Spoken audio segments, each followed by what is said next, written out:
السلام عليكم ورحمة الله وبركاته، اهلا وسهلا بحضراتكم فيديو جديد من مؤسسة ابو مالك لمستلزمات عنابر الدواجن. فيديو النهارده ان شاء الله عن لوحات التحكم وعن التعديل الجديد اللي تم حضراتكم للوحات التحكم، والتعديل الجديد متعلق بالامان، وده دايما اللي بنسعى ليه في المؤسسة، ان لوحات التحكم تكون اعلى تأمين. اللوحة اللي معانا حضراتكم النهارده 3 مرحلة، راكب عليها ترموستات فوكس كوري 2001 دي لتشغيل دفاية وشفاط وخلايا تبريد، وتايمر حضراتكم شغال للشفاط للتهويه وسحب الامونيا من داخل مكان التربيه. الشفاط حضراتكم بياخد امرين، الامر الاول من الترموستات في حاله ارتفاع درجات الحراره تنخفض معانا درجات الحراره، يقلب تاني اوتوماتيك تايمر للتهويه وسحب الامونيا من داخل مكان التربيه. وتايمر تاني حضراتكم لخلايا التبريد. طبعا نوهنا فيديوهات كتير عن اهميه تايمر خلايا التبريد عشان الغاطس ما يفضلش شغال معانا فتره طويله، هيستهلك معانا ميه كتير، ده غير كمان ان هيرفع معانا الرطوبه في المكان.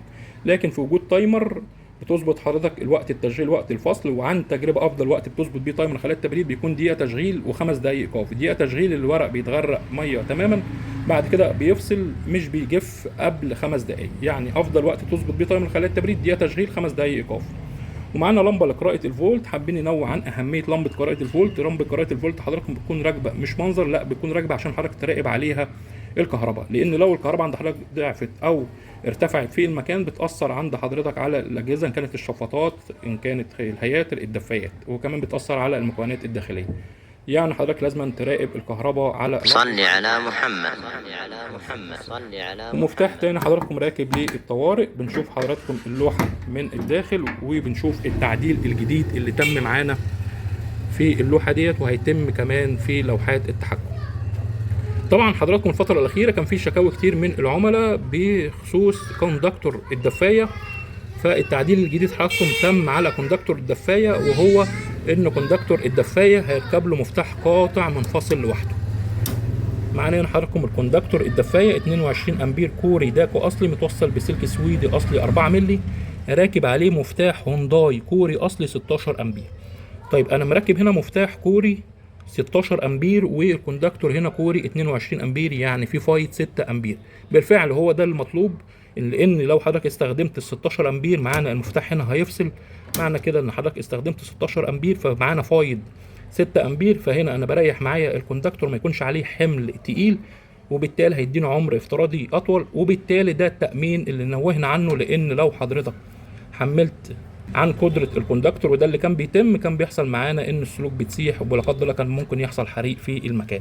لكن في وجود مفتاح زي كده، اول ما حضرتك توصل 16 امبير، يعني 16 امبير ممكن حضرتك تشغل دفايه كهرباء 4 شمعه، ممكن تشغل معاها كمان كام شمعه او لمبه اللي هي التدفئه. عندما توصل 16 امبير خلاص المفتاح هيفصل، يبقى حضرتك وصلت كده 16 امبير، لازم تخفف الحمل، او ان الكهرباء عند حضرتك ضعفت، فلو الكهرباء ضعفت والدفايات شغاله فبتسحب امبير اعلى. يعني اول ما المفتاح بيفصل عند حضرتك تشوف الحمل اللي حضرتك كنت مشغله على كوندكتور الدفايه وتخفف الحمل شويه، فده اعلى تامين وصلنا ليه. لان كان الاول زي ما وضحنا لحضراتكم بتستخدم دفايه، بتستخدم شمع، فبالتالي بتوصل للامبير بتاع الكوندكتور، فكان بيحصل معانا ان السلوك تسيح او ان الكوندكتور بيتحرق. فده افضل تامين هيتم لوحات التحكم. وطبعا هنا الكوندكتور يشتغل معانا دفايه وكام شمعه. طب لو العميل حابب يشغل دفايتين او 3 مفيش مشكله، موجود حضراتكم تصنيع جميع لوحات التحكم. يعني لو حضرتك عايز تشغل 2 دفايه 3 دفايه، هنغير كوندكتور الدفايه بامبير اعلى، هنركب كوندكتور 40 امبير، وهنوصله كمان بسلك 6 مللي، وبرده هنركب مفتاح قاطع لحمايه الكوندكتور وحمايه اللوحه بالكامل.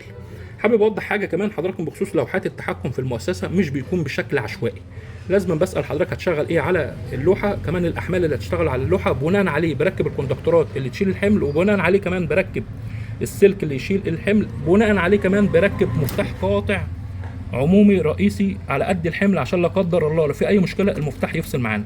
يعني اللوحه اللي معانا النهارده حضراتكم راكب عليها كوندكتور 22 امبير وكوندكتور 12 امبير وكوندكتور 12 امبير، يعني الاجمالي 46 امبير، مركب مفتاح قاطع كوري هونداي 40 امبير، يعني عدد الامبير اللي معايا حضراتكم 46، انا ركبت مفتاح 40 امبير عشان برضو اكون في الامان. فده نقطه حبينا نوضحها لحضراتكم، ان لوحات التحكم بيتم تصنيعها حسب الاحمال وحسب القدرات اللي هتشتغل على اللوحه عشان نوصل لاعلى تامين للوحات التحكم. ده حضراتكم تعديل اللي معانا النهارده، وهيتم على تصنيع جميع لوحات التحكم.